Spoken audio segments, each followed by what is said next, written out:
Le livre du cœur de Peter Deneuf. Chapitre 6. Le travail intérieur du disciple.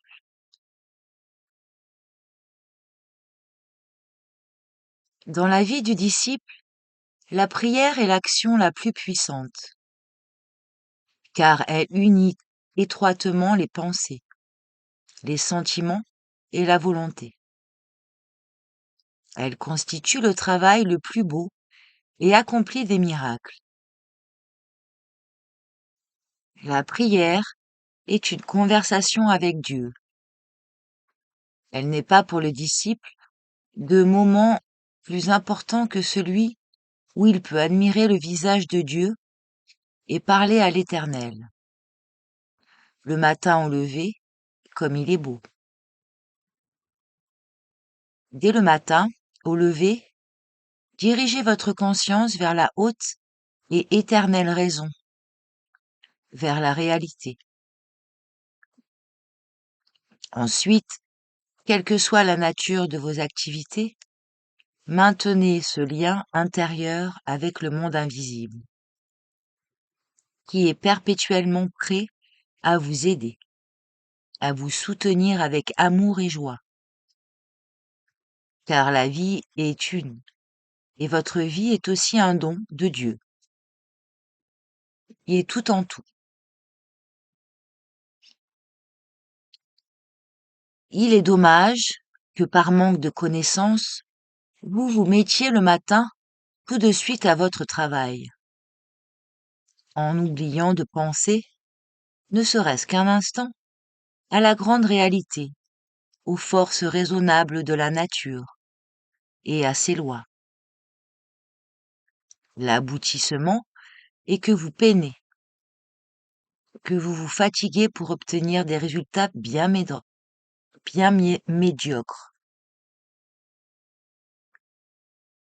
Ceux qui ne s'intéressent pas au divin en eux perdent graduellement leur force et retardent leur accession à la vie véritable.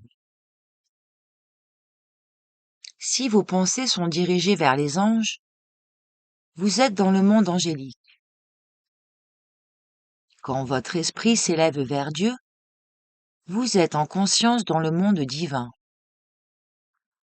Vous vous trouvez donc, en fait, dans le monde auquel vous pensez. Sur le chemin de la vie, un endroit déterminé vous retient un certain temps. Après, vous entrez dans un autre.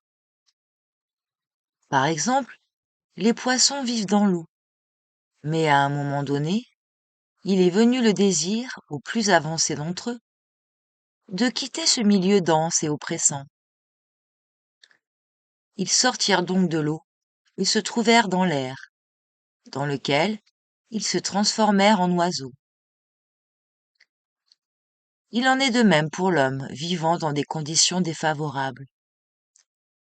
Sa raison, son esprit s'élève vers un espace plus libre, plus éthéré, vers Dieu, vers la lumière éternelle.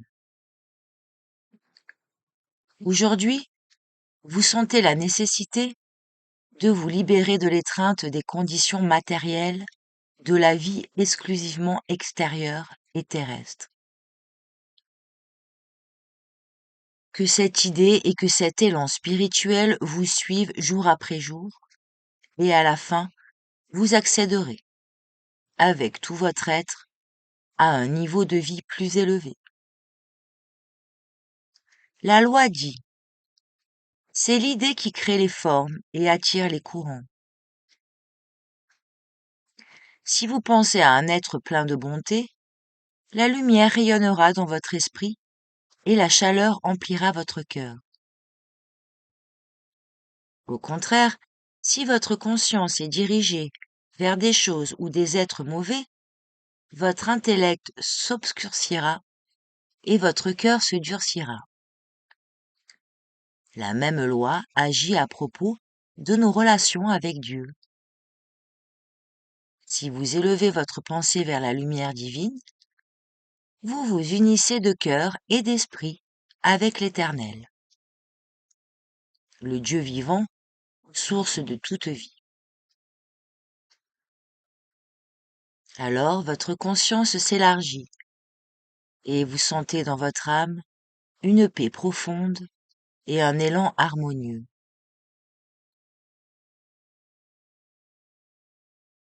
Si vous entrez en liaison avec la pensée lumineuse des anges, de même des sentiments élevés vous viendront. Si vous réfléchissez aux animaux ou aux végétaux, vous serez aussi influencé par eux. Vous vous liez à ce que vous pensez. Par la prière, on entre en liaison avec le divin, avec les êtres avancés des mondes supérieurs. Ces contacts parlent de l'amour divin, révélant des choses merveilleuses sur la vie hautement raisonnable et libre. La prière ainsi que la méditation sont également des moyens puissants pour communiquer votre rapport au sublime, centre dont vous êtes sorti. De quoi sera-t-il question dans votre exposé? Du travail que vous avez accompli. Et c'est par la réponse que vous recevrez que se fera le juste échange entre vos pensées et sentiments, et ceux des êtres avancés des mondes supérieurs. Si quelqu'un pense réussir sans prière et sans méditation, c'est qu'il est dans la plus complète erreur. En priant, vous êtes en union directe avec l'univers entier.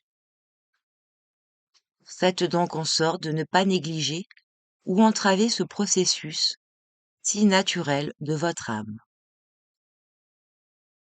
La loi de la prière est semblable à celle de la nutrition. Si l'homme manque de nourriture, il éprouve rapidement les effets de cette privation. L'âme qui se prive de prière sent aussi qu'il lui manque quelque chose.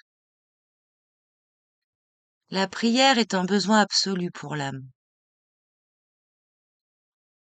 La prière est ce qui, au moment voulu, apporte la force à l'esprit, au cœur, à l'âme, à la volonté.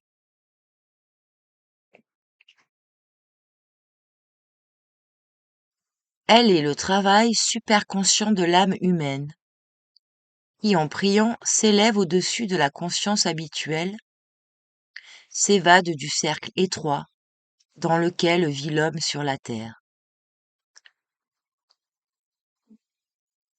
Par chaque prière, le disciple attire vers son âme des beautés nouvelles, et ce processus peut être ininterrompu.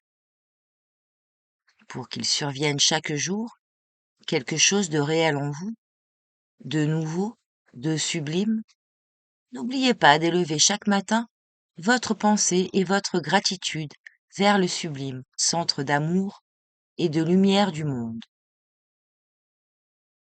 Le disciple qui commence à comprendre la grande loi de la prière accède véritablement à l'état d'homme. Et il se prépare à devenir un des grands adeptes. Vous devriez essayer de voir comment les anges prient. La prière est la méthode d'apprentissage du langage divin. Sans elle, vous ne l'apprendrez jamais. La véritable prière implique la concentration, l'isolement en soi et la discrétion. Il n'est pas nécessaire que l'on s'aperçoive que vous priez. Vous devez prier pour que Dieu ne se détourne pas de vous. Quand Dieu détourne son visage de l'homme, le froid et les ténèbres envahissent la conscience de celui-ci et sa vie perd son soutien. Un saint reçoit sa connaissance par l'intermédiaire de la prière, par la contemplation, la méditation. Un saint prie longuement jusqu'à ce que par l'inspiration lui viennent de nouvelles pensées et de nouvelles forces. Diriger sa pensée vers Dieu, le grand principe raisonnable, centre de la création, vaut mieux que toutes les richesses matérielles dont la terre dispose. Penser à Dieu renouvelle l'esprit, rajeunit le corps physique, car de nouvelles énergies vivantes surviennent. Celui qui prétend qu'il n'est pas nécessaire de penser à Dieu se trouve dans la condition d'un orphelin, resté sans père ni mère. Ainsi abandonné, il perd la direction de sa vie, devient vulnérable, et des êtres obscurs, arriérés, l'attaquent et le dépouillent. L'homme ne peut rien obtenir de bien s'il ne prie pas. Apprenez donc à prier. Que la prière soit pour vous une nécessité au même titre que l'air et que la nourriture, afin qu'une plus grande lumière illumine votre conscience, vous protège et vous guide. La phase suivante dans laquelle entrera l'humanité sera celle des anges. Nos corps grossiers seront alors changés. Ils seront composés d'une matière beaucoup plus fine. Cette matière se créera grâce au lien que nous aurons noué avec le divin par la prière, la méditation, la réflexion calme et profonde. En d'autres termes, la prière est la méthode par laquelle sera organisé le nouveau corps spirituel dans lequel l'homme vivra. Je demande aux savants, aux philosophes contemporains, combien de fois par jour ils pensent au Seigneur. La cause des malheurs réside justement dans le fait qu'on ne se rappelle plus, qu'on ne se concentre pas sur le Seigneur, la source dont on est issu.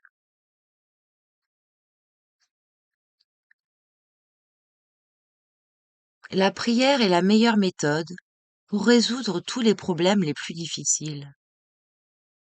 Le doute, le soupçon, la crainte, l'incroyance et d'autres pensées et sentiments négatifs sont la cause de la plupart des maladies chez les hommes. Par la prière, par l'élévation de la pensée, l'être vient à bout de ces états maladifs. La prière contient par elle-même une force magique. Il suffit que le disciple lise un verset de l'Évangile avec concentration et avec le désir profond de le comprendre pour que le Christ lui vienne en aide et apporte la lumière dans sa conscience. Grâce à cette clarté nouvelle, il pourra aussi mieux accomplir ses tâches et diriger ses travaux. La prière élève, intensifie les vibrations de l'aura. Le disciple devient ainsi invulnérable aux basses influences qu'il peut rencontrer dans son entourage ou ailleurs.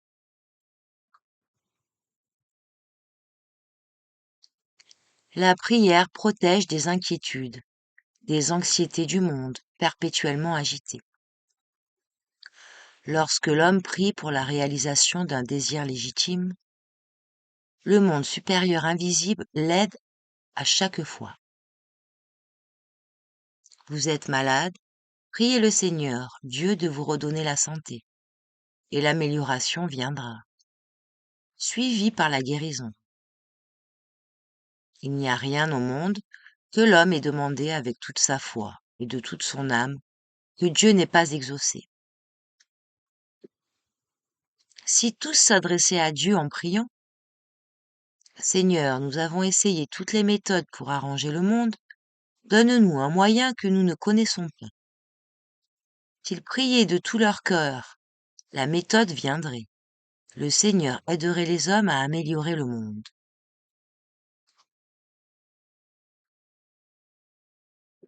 Il n'y a pas un être vivant, petit ou grand, à l'appel duquel Dieu n'ait pas répondu.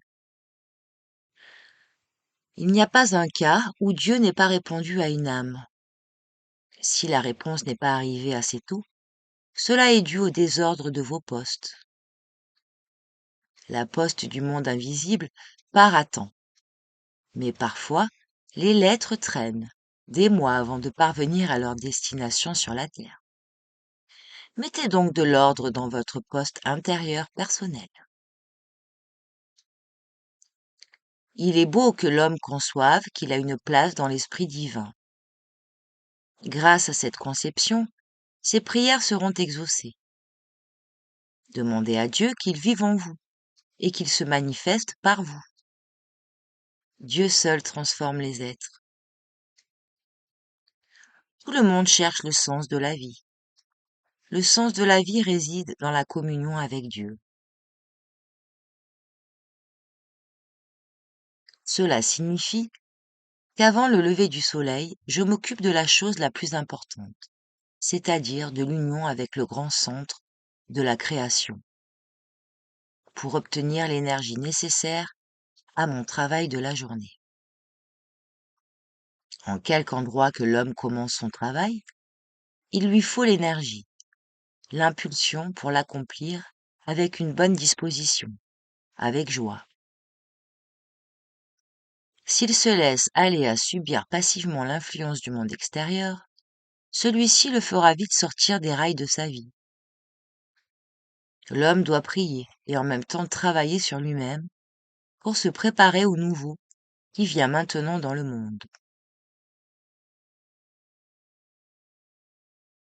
Vous priez quand vous êtes bien disposé et aussi quand vous ne l'êtes pas, quand vous avez des contrariétés ou des ennuis, quand l'obscurité envahit votre conscience. S'isoler n'est pas un processus extérieur, mais intérieur. C'est une disposition de l'âme et de l'esprit. Je vous donne une règle. Pour chacun, il existe une vague particulière divine qui le soulève. Quand vous vous levez le matin, ne vous empressez pas d'aller tout de suite à vos occupations. Arrêtez-vous, faites le calme et l'ordre dans votre intérieur, pour que cette vague divine vienne vous toucher.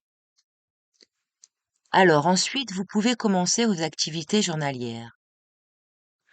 Vous pouvez être l'homme le plus simple, mais si l'Esprit divin vient vous visiter, vous atteindrez sûrement vos buts et votre haut idéal. Si la pensée, les sentiments et l'action ne prennent pas conjointement part dans la prière, ce n'est pas une vraie prière. Entrer dans sa chambre secrète pour prier, le Père céleste, cela signifie s'unir à son âme pure, vierge. C'est alors seulement que vous comprendrez le sens profond des choses et pourquoi vous vivez sur la terre. De ce lieu, vous résoudrez les questions les plus difficiles et les plus grandes. À ceux qui ont des difficultés, je dis, priez pour entrer en liaison avec les êtres élevés et raisonnables, qui peuvent dans tous les cas vous aider. Quelqu'un se dit intérieurement, je prie mais je ne reçois pas de réponse. La cause en est que votre conscience n'est pas éveillée. Votre pensée est distraite. La prière est d'autant plus juste que la conscience est plus élevée. Il faut donc prier d'une nouvelle façon, avec un autre état de conscience. La conscience humaine est semblable à une radio qui émet et reçoit des ondes de l'espace. Cela explique pourquoi la prière de certains êtres ne peut pas s'élever plus haut que leur tête. Plus la conscience de l'homme est éclairée et éveillée, plus grande est la possibilité pour sa prière de monter et d'être reçue et exaucée. Qu'exige-t-on du disciple pour qu'il entre en contact avec le monde invisible raisonnable? que sa propre radio fonctionne justement. Quand vous dirigez par la prière votre pensée vers le haut, vous vous protégez des basses influences. Le doute, l'incroyance, l'antipathie contiennent des ondes qui ont le caractère du loup. Elles se forment dans le monde astral et se reflètent défavorablement sur l'esprit humain. Bien des difficultés sont dues à des attaques d'ondes nocives ayant la nature du loup. Elles empêchent la prière de s'élever et font obstacle à la réalisation des bonnes intentions. C'est lorsqu'il est tourmenté, persécuté, menacé par les épreuves que l'homme prie le mieux avec le plus de concentration et d'intensité. Comme on doit le faire, il faut que le foyer de votre cœur soit ardent pour que votre prière s'élève jusqu'à l'esprit de toute vie, jusqu'à Dieu. Pour bien prier, il faut le faire dans des lieux purs. C'est de là que vous pourrez le mieux envoyer votre demande et exprimer votre reconnaissance avec une pensée précise, concrète, vers le monde supérieur invisible. À vos yeux. Sans cela, votre prière ressemblera à une requête manquant de clarté, et elle n'obtiendra pas de résultat. Si maintenant je priais, je demanderais à Dieu la force, la connaissance, la sagesse, l'amour, la vérité et la liberté. L'homme qui prie doit demander la chose qui est la plus indispensable et qui respecte la volonté divine. Faites l'essai suivant. Concentrez-vous et dites: Seigneur, je suis prêt à accomplir ta volonté, qui anime tout ce qui vit. Ou bien dites: Si j'ai trouvé ton agrément, Seigneur, fais que je ressente ta joie au nom de ton amour, de ta sagesse et de ta vérité. Savez-vous ce que vous éprouverez alors? Vous pouvez transformer en un instant votre visage. Adressez-vous à Dieu et dites: Seigneur, place-moi dans le feu de ton amour. Ou bien encore: Seigneur, que veux-tu que je fasse pour le triomphe de ton règne sur la terre et pour la sanctification de ton nom parmi les hommes? Vous devez vous sentir rempli de joie, de confiance, d'allégresse. Une loi importante vous apprend que lorsque vous priez pour quelqu'un, votre prière peut recevoir un pouvoir magique, si elle s'accompagne d'amour et de pure pensée envers l'être pour lequel vous priez.